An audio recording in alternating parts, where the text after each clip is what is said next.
त्वमेव माता च पिता त्वमेव बन्धुश्च सखा त्वमेव विद्या द्रविणं त्वमेव सर्वं मम देव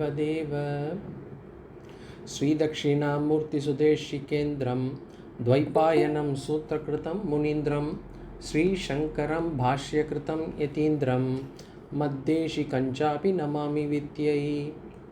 ओम नमो ब्रह्मादिभ्यो ब्रह्मविद्या संप्रदायकर्तृभ्यो वंशऋषिभ्यो महद्भ्यो नमो गुरुभ्यः सर्वोपप्लवरहितप्रज्ञानगणः प्रत्यगर्तो ब्रह्मैवाहमस्मि। ओम प्रपन्नपारिजाताय तोत्रवेत्रैकपाणये ज्ञानमुद्राय कृष्णाय गीतामृतदुहे नमः। Pranams everyone. We are in the 16th chapter in this where we are looking into Daiv-Asura-Sampad, and within the Daiv-Asura-Sampad in the first three slokas Bhagavan is giving or enumerating the list of all the good values, Daivi values that one must possess for the person to be able to get this knowledge.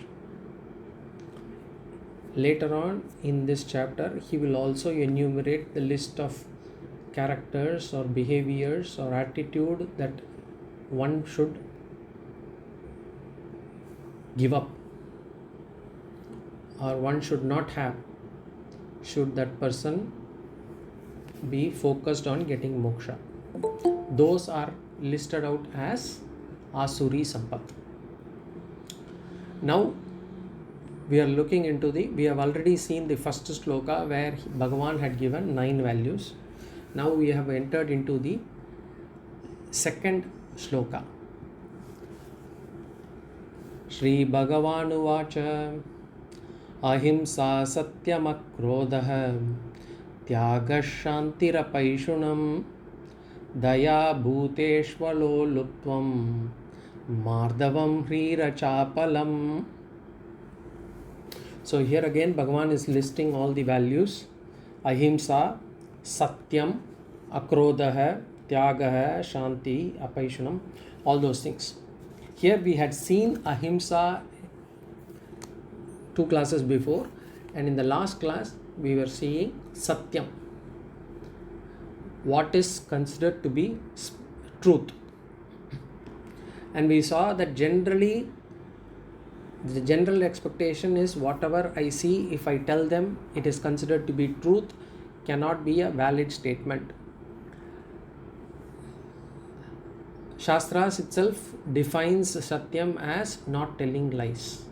So that is how Shastras have actually defined Satyam. It says Anartha Varjanam. Anrutha Varjanam. Anrutha Varjanam means basically not speaking lies. But under 2 conditions we saw. The first condition is basically you can hide lies, or you can hide the truth, or even at some point speak a lie, provided it fulfills both the conditions. The first condition is the listener is not able to accept it, or there could be a misunderstanding, or that they could use it for selfish reasons. Then I can hide the truth. But the second condition, which is most important, is the motive for hiding the truth or telling a lie should be of a good one. The reason should not be a selfish one. In such cases, hiding truth is considered punya. So whenever the outcome is good, hiding a truth is also considered Satyam. And then we saw what are the benefits of speaking truth. The benefits of speaking truth is basically we saw calm mind. The mind becomes calm. The mind becomes pure or clean. Satyam is an important virtue for Chitta Shuddhi. And then we saw Punyam, because it is speaking truth is dharma, and if we do dharma we get punya. So punya is another benefit. And the fourth one is basically a strong mind, manobhalam. By speaking truth, our mind gets strengthened. We had seen this until this in the last class. Now we'll just see how do we practice speaking truth. How do we actually, we have been used to certain places where we have been speaking lies. Now how do we ensure that we don't do that and we speak truth at all times? Generally speaking, if you look at it, most of the things are learned from parents. Children learn to speak lies also from parents. So that comes easily.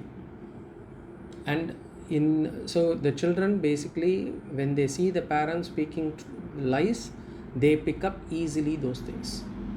In some cases, the parents themselves teach the children to speak the lie. Suppose they want to say, there could be instances when they say, tell that person, if that person is calling me on the phone, tell that person I am not around. Or tell that person I have gone out. These are small lies, but this is how it's normally taught. And if the children do not follow the instructions of the parents, they are also scolded. So the children generally who would be probably inclined to speak the truth would start speaking lies from then on. So they slowly change, and so does their nature. So the swabhava also changes. So generally we'll have to be very, very aware of this and make sure that we do not set a wrong example for the children. This is one. To start speaking the truth, another way to do that is do the Sahaya Anveshanam. We had seen this initially in chapter 13 when we started it. We said what are the different ways that we can cultivate good habits. Sahaya Anveshanam is a type where I use one value to cultivate another value. For example, to cultivate Satyam, what are the other values that if I actually imbibe, then Satyam automatically comes along with it? We'll have to see. For example, there is something called Asteyam. Asteyam means not looking to grab other things, not feeling the need to actually grab somebody else's things. We may think that we don't do it. It is not just physically we are grabbing things, but subtly wherever in any transaction we try to cheat the other person, or we try to take the benefit of things.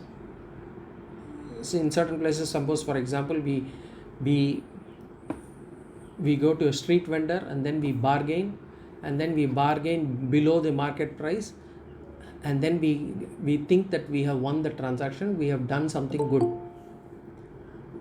But this also, if we have paid something less than the market price, then it is called as Asteyam.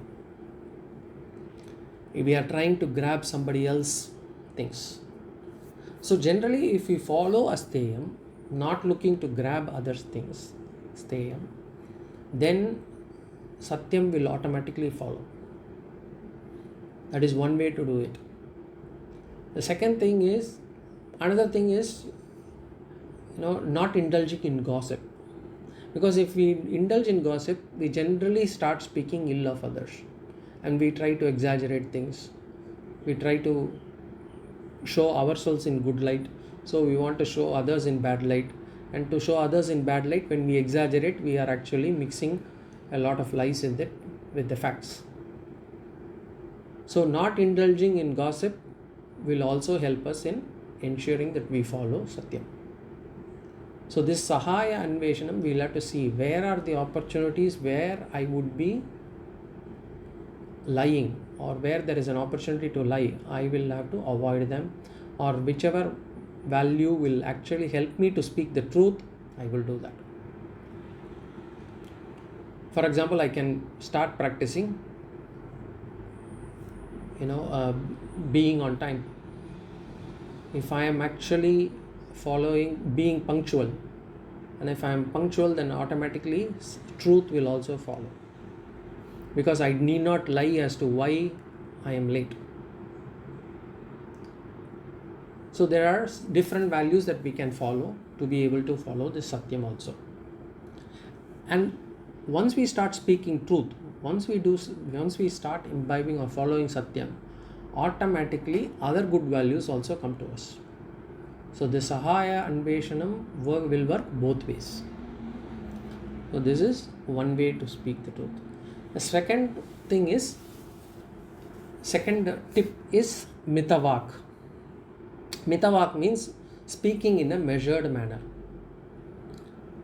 There is a general tendency with a lot of people to speak whatever is there in the mind. Whatever is in the mind, I will just speak out. That is actually not a good thing to have. If we speak too much, there will be a tendency to mix truth and lies. So if you want to constantly be the person who wants to be the one who is actually the speaking person and all others have to listen, then generally over a period of time, we can slowly see that because we are getting the attention, we will also start mixing the truth and lies. So Mithavaak is another way to imbibe Satyam. This is another tip. We can actually we can elaborate on this, we can give more examples. We have seen, we can reflect. I don't want to spend too much time. We can reflect on the various things that we are mentioning here, and then we can do a self-introspection in terms of the various examples that we can get. The third is self-honesty. See, whenever somebody praises us, we feel good. When somebody praises us, we feel good. It's natural. But when somebody praises us for a virtue which we don't have, then too we feel happy. And we will have no problems in owning up to that. We will not object to them. Suppose if they find fault in us, it's the other way around. If they find fault in us, even if it is with us, we will try to defend it. But when somebody praises us and we do not have the necessary qualifications for that, and yet somebody praises us, we generally own up to that without objecting. Now, if we own up to that for both the praise as well as finding fault, and if we find fault, accepting that, if we do that, then owning up to that also will bring strength to our mind, to our personality. There is nothing wrong in that. The problem is when somebody praises us in front of especially in front of a few people, we would not want to tell them the truth, or we do not want to hide or own up to our shortcomings.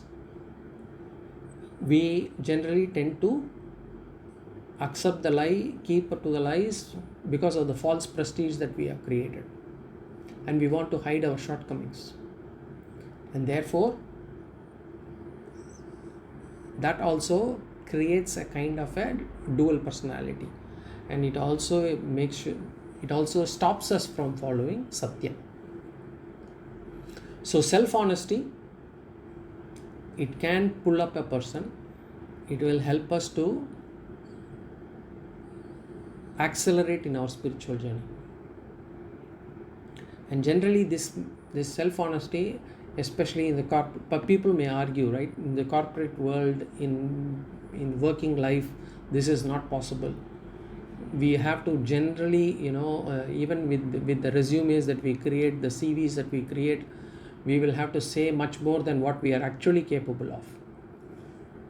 Unfortunately, yes, but when we do that, we have to remember that we are getting away from, or we are going away from spirituality. So this is another way, self-honesty. Another tip. Then the last one, which is kind of which we all know, is practice, abhyasa. We have to practice speaking the truth. Now, how to practice speaking the truth?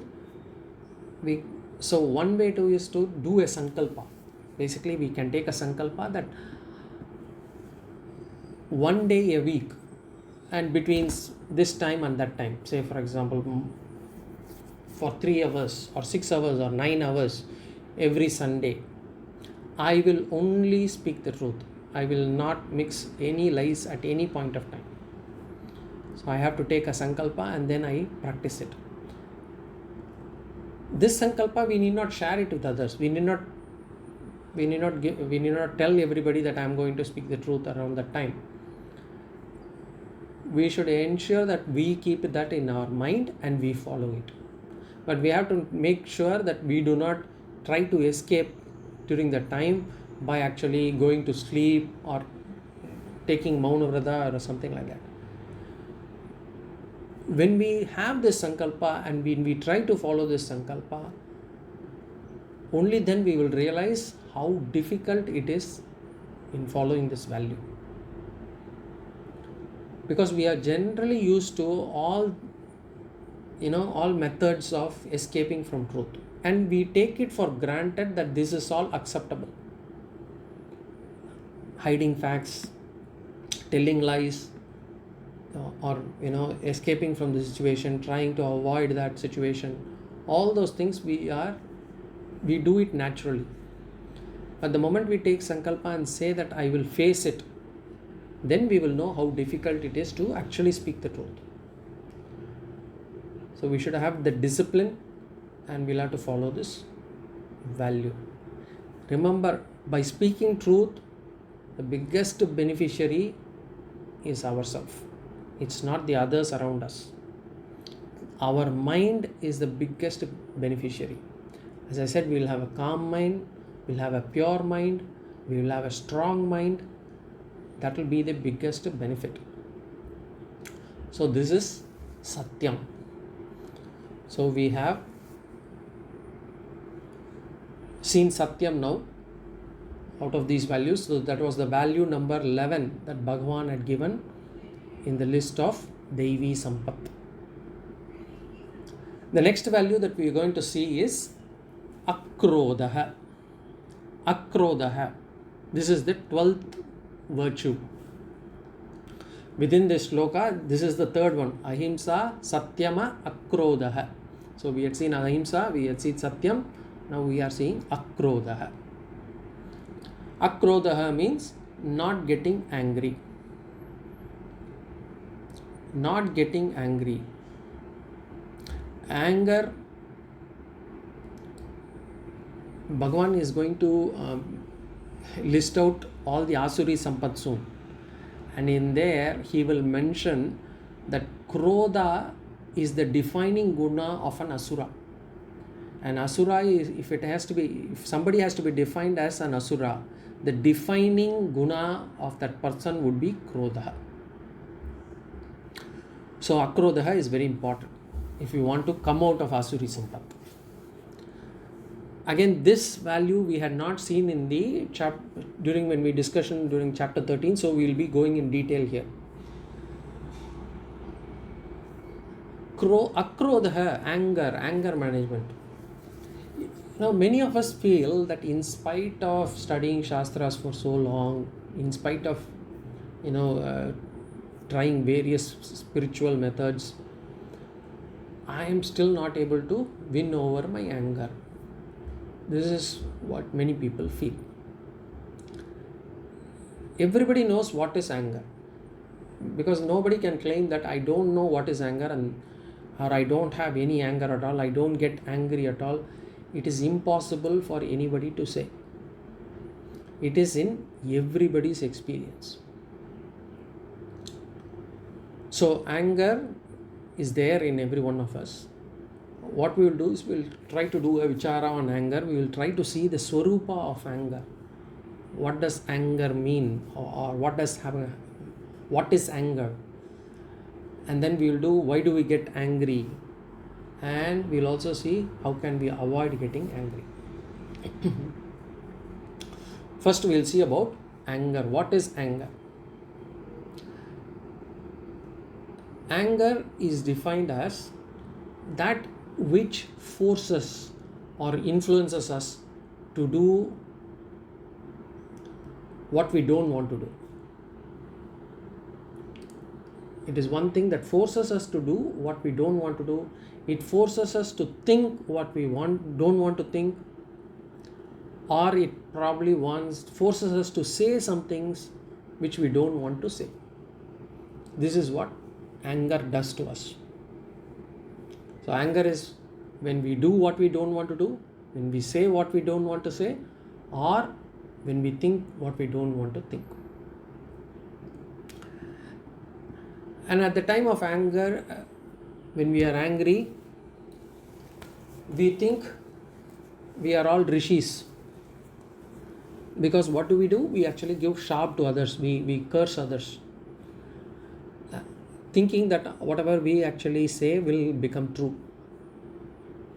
So we think we have become rishis. But in effect, what we do actually during anger, our language becomes cheap. We can throw things or break things in our house. We can tear things. Whatever we get hold of, anger can make us do what normally in the right frame of mind we will not do.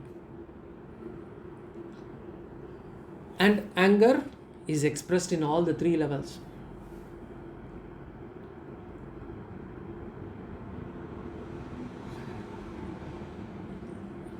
And anger is so important. That's why even in our Vedas, it says Kamo Karshit Manyara Karshit Namo Namaha, we say. Even during daily Sandhya Vandana, we say Kamo Karshit Manyara Karshit Namo Namaha. And during Avani Avatam, we say that Kamo Karshit Manyara Karshit Namo Namaha 1008 times on the day of Avani Avatam. What does Kamo Karshit Manyara Karshit Namo Namaha means? We are basically asking for repentance from Bhagavan, saying that only the desire committed this papa. Kama akarishit. And we say only the anger caused this papa. Manyuhu akarashit. So we know that when we are angry, we commit papa easily. So that's why in Vedas too, we say Kamo Karshit, Manyara Karshit, Namo Namaha. And what is the result or outcome of this anger? What is the effect of this anger? It's very evident. It will always result in enmity. Whomever we are angry with, it will spoil the relation. It will result in enmity. For certain close relations, it may not create enmity, but there will be always some aberration. There will be always some relation that would have got spoiled. Or anger could bring in guilt as well, because we will do things that we do not do normally in normal frame of mind, and therefore when we get back to normal, we will feel bad about the things that we had done. So it could bring in guilt. And of course, anger directly results in papa. Not only that, not only papa and all this guilt, anger will come in our way of our life's progress. It will derail our plans. It could have a negative effect on all our plans as well. And as I said, enmity, it could make us lose friends. Anger can destroy objects. Anger can, affect our physical health. It definitely will impact our mental health. So thereby we can lose our souls because of anger. So anger management is very important. In fact, Thiruvalluvar says, if you want to save yourself from anger first. So anger management is important. Generally, when we talk of security, right? When we talk of security, we need both internal security and external security. So when we say external security, we need this money, relations, friends, all those things. Even the helmets and the masks, all are external security. The internal security that we have in ourselves are the good values. We talk about love, empathy, compassion. All those things are all internal values, good values that gives us security. Same thing with regards to the enemies. Enemies can also be internal as well as external. So when it comes to anger, Krodha, whether the anger is internal or external, whether that is internal or external, anger is an enemy, and it is both internal enemy as well as an external enemy. An internal enemy because whatever we had gathered as good virtues, all those good values that we have, love, compassion, sacrifice, forgiveness, that refined speaking, and the good thoughts, everything that we have collected over a period of time with a lot of sadhana, all these things could be stolen by a moment of anger. So anger within us will ruin all these good values. Until then, we would have said, when I speak I would speak nicely, I would speak politely, I would speak only good things, I will have only good thoughts. But all those things will actually fail when we get angry. So it is an internal enemy. And anger is also an external enemy, because whoever has anger, we will generally notice that they will not have many people around to help them much.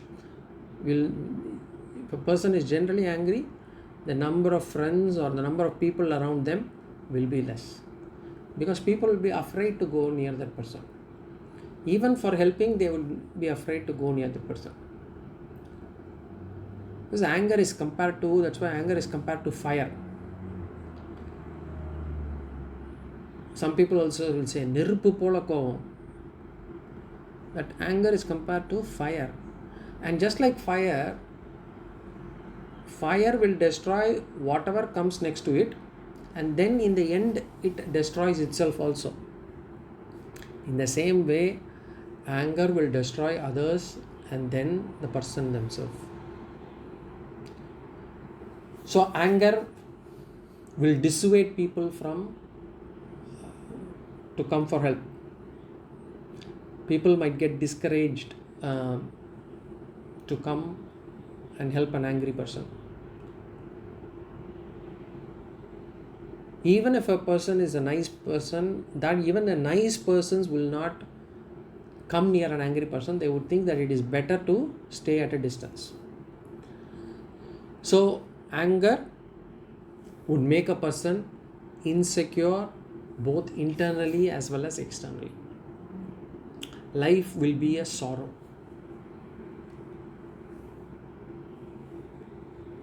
So these are the characteristics of anger. We already whatever we had seen, when we do what we don't want to do. Anger is both an internal enemy, external enemy. So these are the characteristics of anger.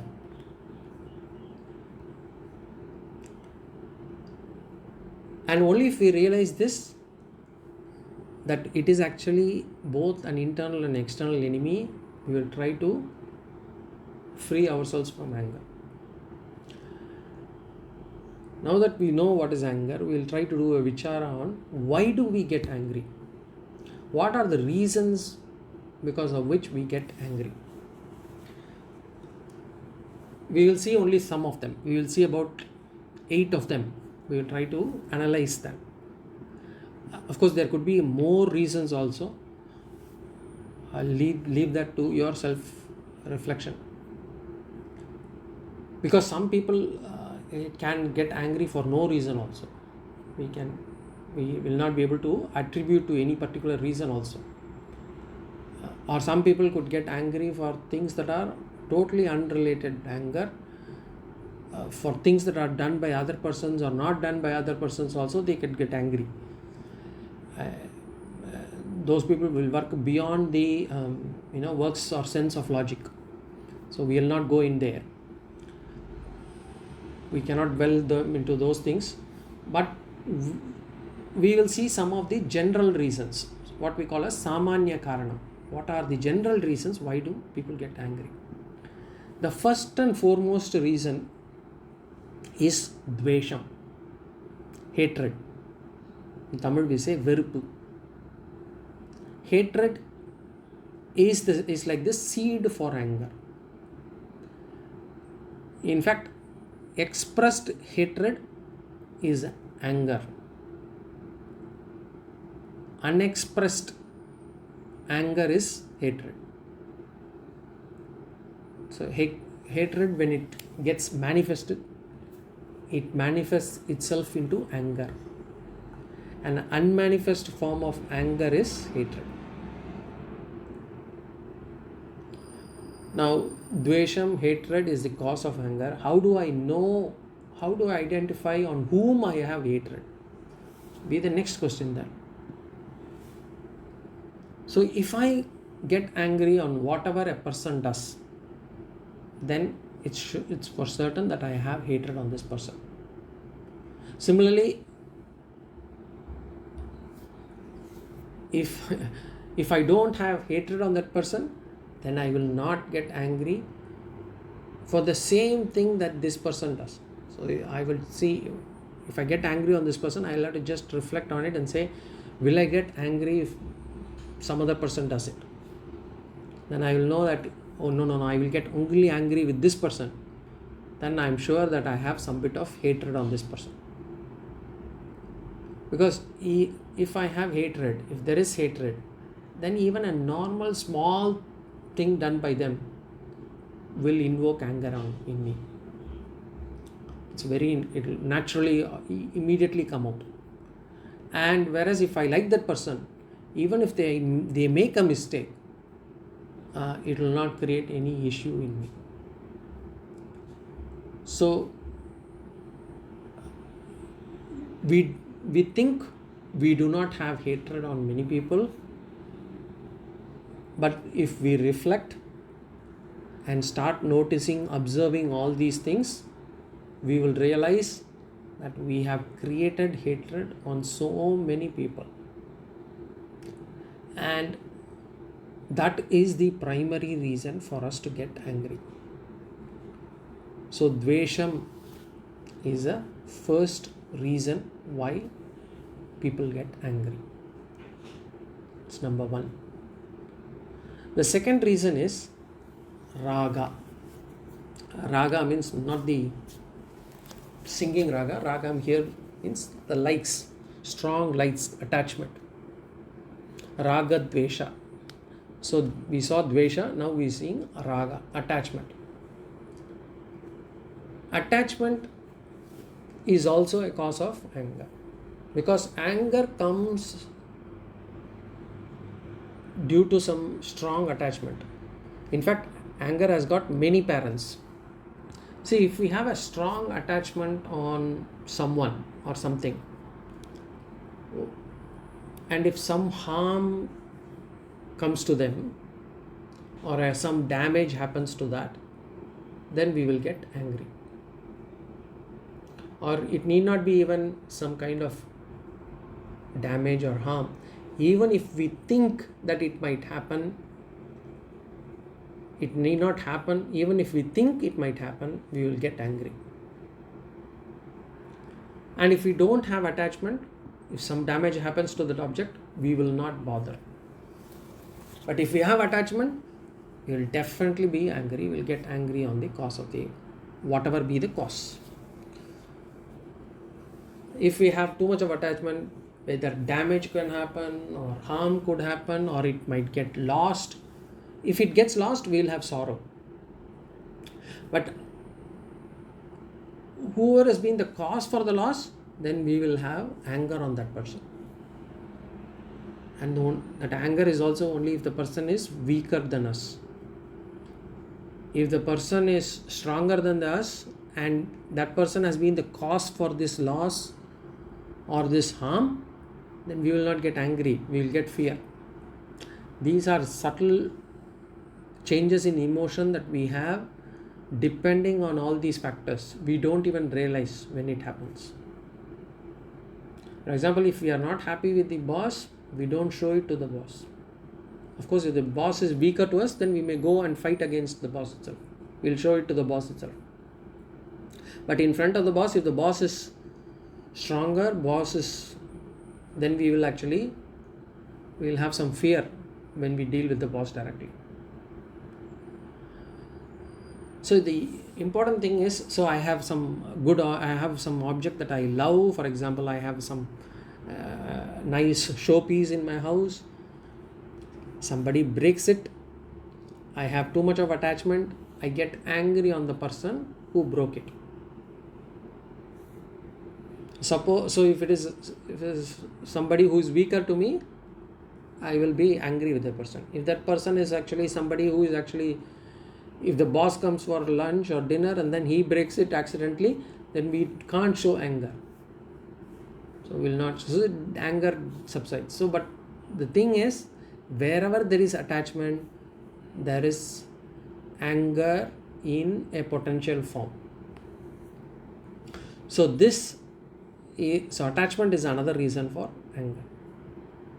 So these are the two main or important reasons why we get angry. Raga, Dvesha. We'll see some more reasons now. All these other reasons are basically what I would say, the Raga or Desha is getting converted into another form. And that is the cause for anger. So all other reasons are basically the conversion of Raga and Dvesha. So we'll see the third one is basically expectation. We have lots of expectations on a lot of things from a lot of people on a lot of areas. We have an expectation as to how this person should behave, or how this person should talk, or how this person should dress. We have a lot of expectations on a lot of things. And if that does not happen to our expectation, then we get angry. Whenever there is no expectation, we will not get angry. So the reason for my anger is actually not that person, but my expectation on that person. And we claim, and we even say to others that, the external situation is what triggers my anger. We'll say this person's behavior triggered me, that person's words triggered my anger. So it is all the external situation we try to blame for our anger. But actually speaking, it is not the other's action or words that is causing my anger. It is my expectation, it is our expectation on others, on how we expect them to speak, how we expect them to behave. That is the cause for, or that triggers my anger. Anger comes from within and not from outside. I'll tell you an example here. So, for example, if I go on the road, somebody who is actually kind of mentally challenged on the road, this person actually curses me in the road. What do? I see the state of that person. I don't get angry. I feel sorry for that person and I move on.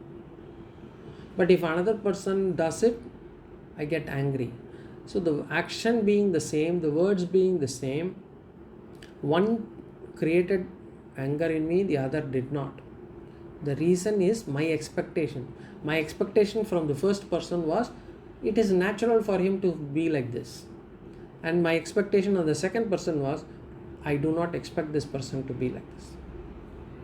So expectation is the cause for anger. This is the third reason. The fourth one is akshama. We say impatience. As long as we are patient, we won't get angry. But the moment we lose patience, we get angry. That's why if we see, as people get older, they get short-tempered quickly. Because what happens is, as we get old, the ability to endure pain, the ability to endure a situation starts wearing thin. We lose our titiksha. And as our titiksha keeps reducing, as we get older, the anger also starts increasing.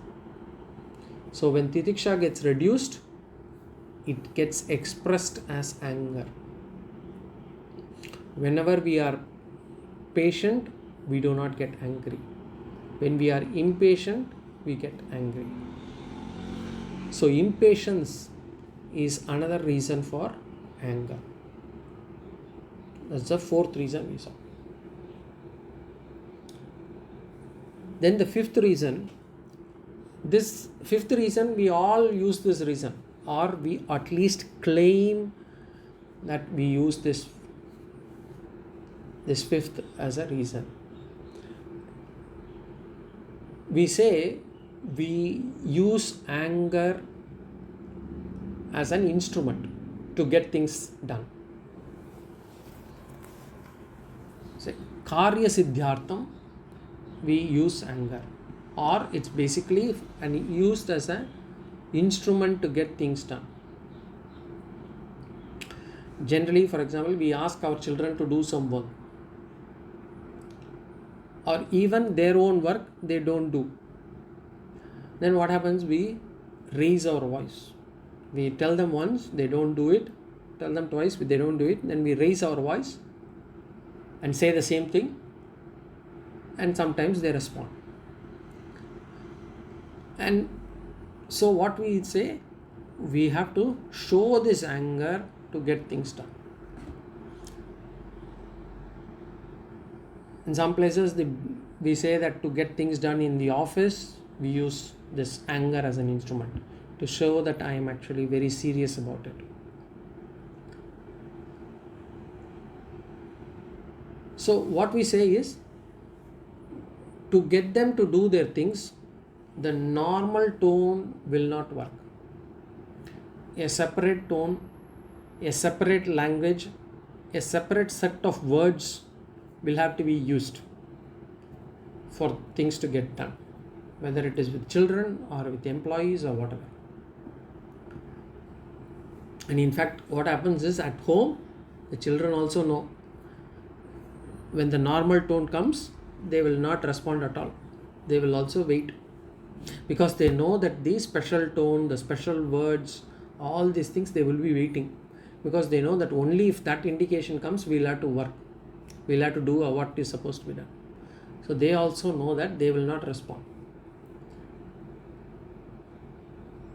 And it almost becomes like an informal, sort of an understanding between the parent and the children. So here what we do, we use anger as an instrument to get things done. And when we ask these people, why do you use this? They will say, otherwise how can we get things done? Without getting angry, it's not possible. It happens with the helpers that come to our home to do things done also. We claim that if we tell them in a nice manner, they would not respond. But if I tell them harshly, they will respond. So these are things that we use. But generally speaking, what happens is, with sensitive people, if we say things softly, slowly, gently, politely, it will work. But what happens, we have created a personality for ourselves that we will not speak softly, gently, politely, calmly. We will only speak harshly, impolitely, loudly, and all those things. So we do it in such a way that slowly what happens, it becomes our swabhava. It becomes natural to us. So even sensitive people will start becoming insensitive. So this is another reason why we get angry or why we show anger. That was the fifth reason. The sixth reason is hurt ego. See, whenever our ego gets hurt, we also get angry. For example, the son comes and lies to me. The father gets angry because the son has lied. But the thing is, we ourselves would have lied on so many occasions, but we would not feel bad about it. But the moment somebody else comes and lies to us, our ego gets hurt. How can this person lie to me? So the ego gets hurt and we feel as if we are humiliated. We feel we are shamed by that person. We feel we are being disrespected by that person. Or somebody actually comes in and doesn't recognize us, or probably doesn't acknowledge us in a party or in a gathering. We go, somebody does not acknowledge us. We feel hurt. And then we get angry. We feel disrespected. We feel dishonored. I will not go to that person's house. I will not go to this place. This person is so bad. And we use the choicest abuses, curses on that other person. So hurt ego is another reason for us to get angry. Sometimes what happens is, the acknowledgement that did not happen may not have happened as a plan. They might have just forgotten, or you wouldn't have noticed. It could have been anything. But we would not have been humiliated. We would not have been shamed. We would not have been disrespected. But yet, that is enough for us to get angry, because we think we are sensitive. We think we have to be sensitive. So we get angry. So hurt ego is another cause for anger. All these six, raga, dvesha, impatience, hurt ego, swabhava, using anger as a cause, expectation, all these are cause for anger for Rajasic people, for Tamasic people. So anybody who has got a Rajasic Guna or Tamasic Guna, when they have anger, the cause could be attributed to one of these. The next one that we are going to discuss is specifically for Sattvic people. People who have high amount of Sattva Guna. See, when a person lives a high life of a dharmic life, highly spiritual, that person, when he sees adharma, he will get angry. And this, we have seen this in Purana and Puranic stories, that the rishis getting angry and they give shaba or a curse whenever they see some adharma. So this anger for adharma is not for us, it is for Sattvic people. Of course, if people are following adharma,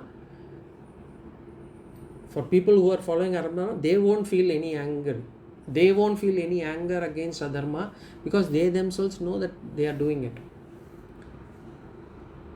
It's just like, when they keep their own house untidy and unclean, When they go to another house and they see the house untidy and unclean, they don't feel anything bad about it. The same way, when they do adharma and they see others doing adharma, there is no problem with them. But for people who are highly sattvic, when they see adharma, they will have problem. This is for sattvic people. Now the last reason is for special case. The special case is basically some people get angry for out of habit. For some people, the anger would have gone into their psyche itself, in their personality itself. They will get angry for no reason, or they will have to constantly feel angry about something or other.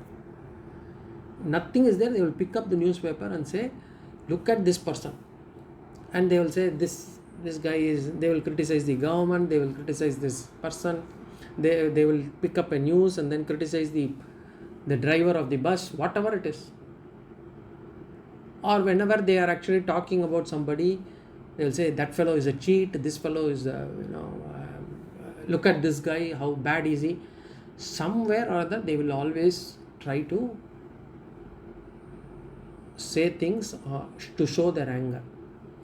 That is because for them anger has gone into their psyche, and that becomes part of their swabhava, that they have to show it out of habit. So these are the 8 causes for anger that we have discussed. Something called, what I would say is samanya karanam. In general, what could be the reason? Of course, there could be many other vishesha karanam. There could be many other specific reason why we get angry for certain things. But most 99% of the anger can be attributed to one of these causes.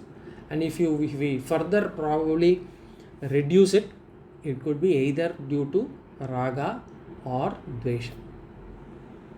That is why we get angry. For the vishesha karanam, each one of us, we can introspect and we can know the reason why we get angry. But as I said, it could be either raga, dvesha or a habit, the last one. So this is this small vichara that we did on anger. Now we will see how to get over anger, or how not to become angry. How not to become angry is also difficult. If it is also difficult, then we can also see how to reduce the intensity of anger. What are anger management tips? Krodha nivritti upayam. Kim. We will see those in the next class. Any questions or comments?